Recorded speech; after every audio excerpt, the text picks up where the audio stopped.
Hey guys! Kumusta? Alam nyo, ang dami kong naririnig na usap-usapan, lalo na sa mga nag-a-apply for promotion.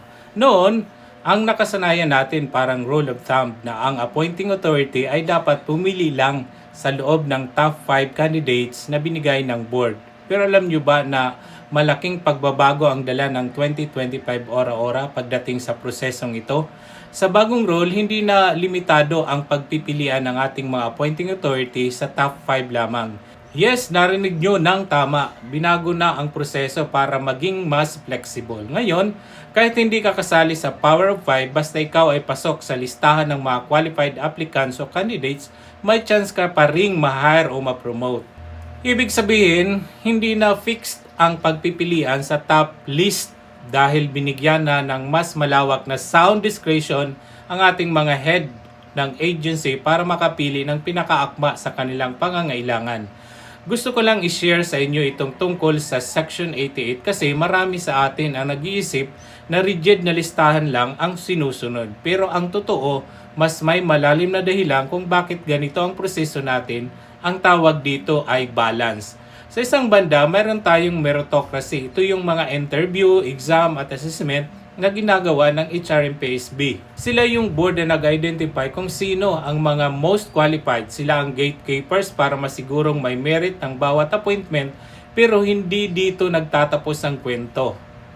Binigyan din ng batas ng administrative flexibility ang mga appointing authority. Ibig sabihin, ang HRMPSB ay nagbibigay ng recommendation o gabay, pero ang final na desisyon ay nasa kamay pa rin ng head ng agency. Dito na pumapasok ang kanilang tinatawag na sound discretion. Sila ang may hawak ng manibila dahil sila ang may pananagutan sa magiging performance ng maha-hire o mapopromote.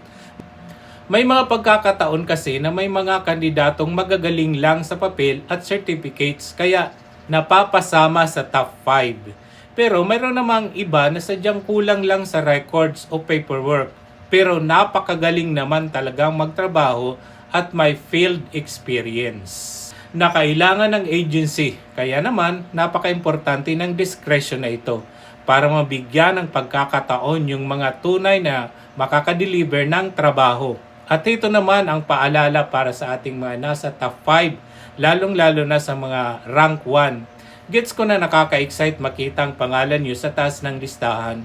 Pero please, huwag kayong mag-assume agad na sa inyo na ang posisyon at promotion.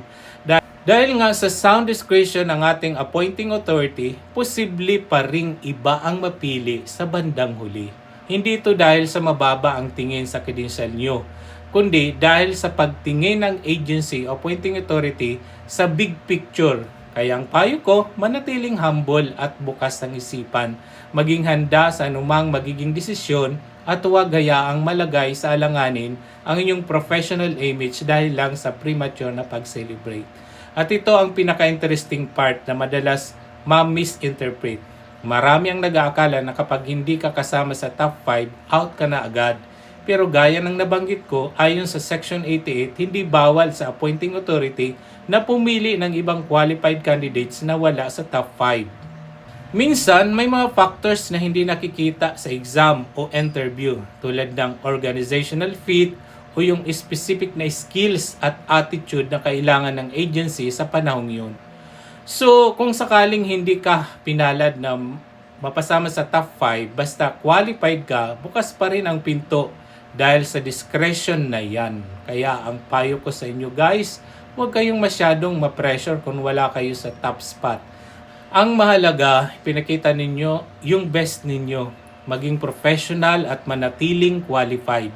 Hindi natin kontrolado ang discretion ng appointing authority, pero kontrolado natin kung paano tayo magtrabaho araw-araw. Ang proseso ay idinisenyo para maging merit-based pero responsableng pinipili naman ng appointing authority ang makakapagdala ng tagumpay sa ahensya.